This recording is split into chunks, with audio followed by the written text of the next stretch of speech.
It's always in hindsight. It's never in front of you.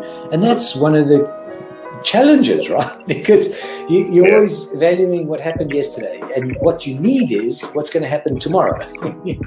So that's a struggle. Yeah. So there are strategies everywhere from £50 a week up to £100 million pounds.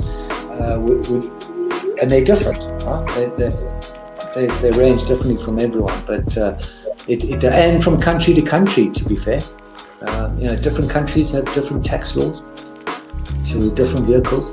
But from your point of view, at the sort of normal end, I'm not going to call it the low end because I'm in that boat as well. It's as tax efficient as you can get it. That's where you start. You use all the tax efficiencies, and then you step up into different things.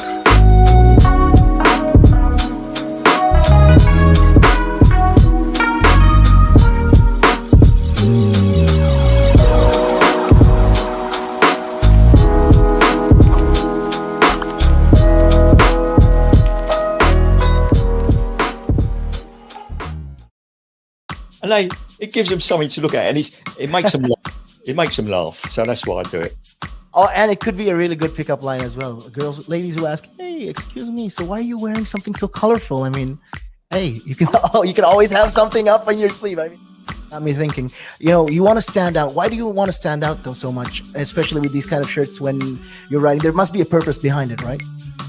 Well, when you say a purpose, Nick, what I do, I wear the shirts. Mainly, one, because they're nice and bright, so they make me visible, especially if I'm riding on the road. Okay. That's very important, right? Because you want cars, very important. And also, like, people see me in like calves, and perhaps I shouldn't be saying this on here, I suppose, but in the bar afterwards. All right.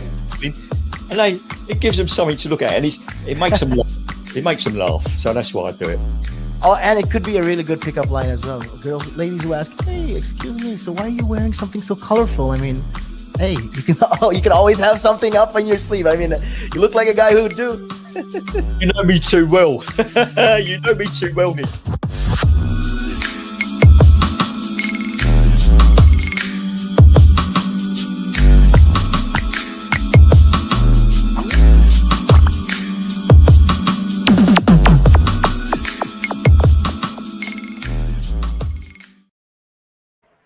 Hi guys, welcome back to the show. It is your girl Sarah right here on Relaks Radio, and it's in fact the final few minutes of this show. But don't worry, because even though it is the final few minutes, I will still make sure that you are informed and updated about everything that is happening in the world. All right, now make sure to go like us on Facebook, follow us on Instagram, Twitter, and TikTok, and also subscribe to our YouTube as well, because that way you can actually make sure that you're always informed and you're always updated about everything that is happening around the world. All right, and don't forget to download our app either, because that's available on both the Apple App Store and the Google Play Store, which means that you can listen in from anywhere in the world at any time of the day and do whatever it is that you want to do as well. All right, so feel free to go ahead and do that, because that way you can actually listen in from wherever you are in the world and listen to the conversation and make sure that you are informed about everything that is happening. All right, and now let's actually head into our conversation, because we're going to be talking about how Afghan refugees are in trouble once again. All right, now yesterday there were some terror attacks that happened in near the airport, and so many people were injured and so many people were killed as well, and children were among those that were dead and even injured. All right, so the situation in Afghanistan is absolutely scary. It's terrifying and it's heartbreaking, and it's just really sad, because these people are desperate to flee the country. They're desperate to get out of all of this violence, all of this war that they have been facing, and now when they can, things just aren't working for them, and that's just truly heartbreaking. All right, so Afghan refugees are in trouble because, first of all, UK nationals of Afghan origin are being overlooked. Right now, British nationals of Afghan origin are currently being overlooked, and this is in fact one of the biggest problems, right? And this is obviously because these people are also British, except that they are of Afghan origin, and because of that they're not really being allowed to come back to the United Kingdom. And there has been multiple reports and claims even of the fact that they are that that is discriminatory, and also that it is very racist, and that there is a lot of racial discrimination as well. Now, about 50 British citizens, and these are many with dual Afghan nationality, were in fact understood to be outside the Kabul airport on Wednesday. Right, and they were in fact waving their passports in the air, in a desperate effort to actually flee, because the deadline for the Western forces departure is getting very, very close, right?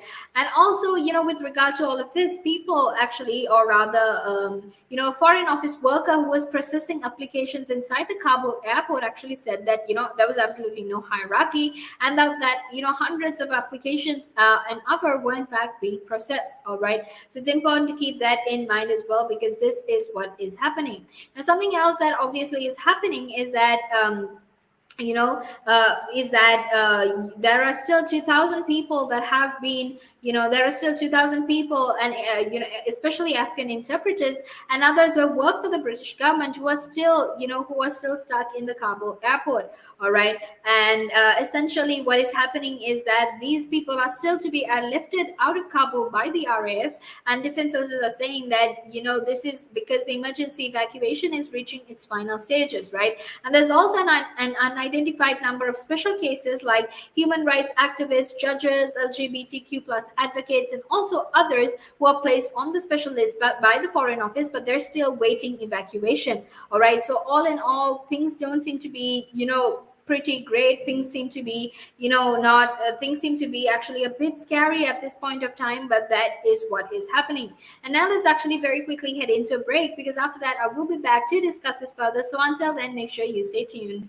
Are you looking to achieve the most relevant qualification to kickstart your career? Then reward yourself with the best globally recognized professional business qualification, CIMA. Irrespective of the field you aspire to succeed in, a CIMA qualification can add immense value to your resume and professional life. Succeed in your CIMA journey with supportive tuition provided by qualified lecturers and resources. Nanaska is the leading registered CIMA tuition provider in Sri Lanka, with over a decade in the industry and hundreds of success stories. With qualified and certified tutors, Nanaska now provides easy access 100% virtual classes so that you could succeed at your exams and in life right from the comfort of your home. At Nanaska, it's not just about a qualification. We help you think out of the box and build a personality. Exciting offers also await students overseas. Enroll now. Call +94 77 499 7338 or visit www.nanaska.com. Commence your CIMA journey at Nanaska and become a globally recognized leader. Nanaska, smile with results.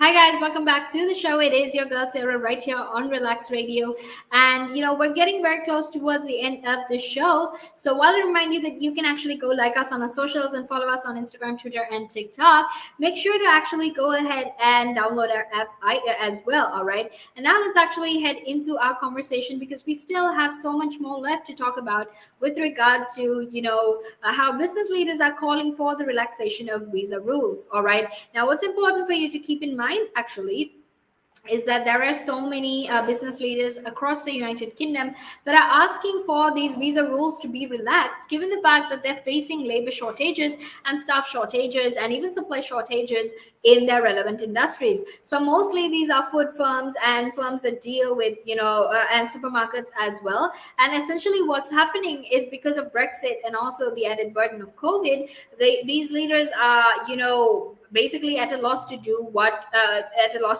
about what exactly they need to be doing. Right now, they need to make sure that they have enough stocks by Christmas, because if not, that could potentially ruin Christmas, and that is not something anyone wants, right? So obviously, in an attempt to save Christmas, they're asking the government to actually let workers from abroad come to the United Kingdom, at least for the time being, until this whole situation is solved, because that way they can actually make sure that they have enough people to fulfill the demand and to supply the demand that is going to be there during Christmas. All right, so this is what's happening. And something else that Richard Walker, who happens to be Iceland's managing director, actually stated was that the British government, or the government, doesn't actually recognize these HGV drivers, people who work in supermarkets, as essential workers. And that is in fact a part of the problem, because the truth is these people are just as important. Because if it wasn't for these people, because if it wasn't for the work that they do, we actually wouldn't have been able to survive and get through this pandemic. All right, so it's very, very important for us to keep this in mind, and at least for the time being, to relax these rules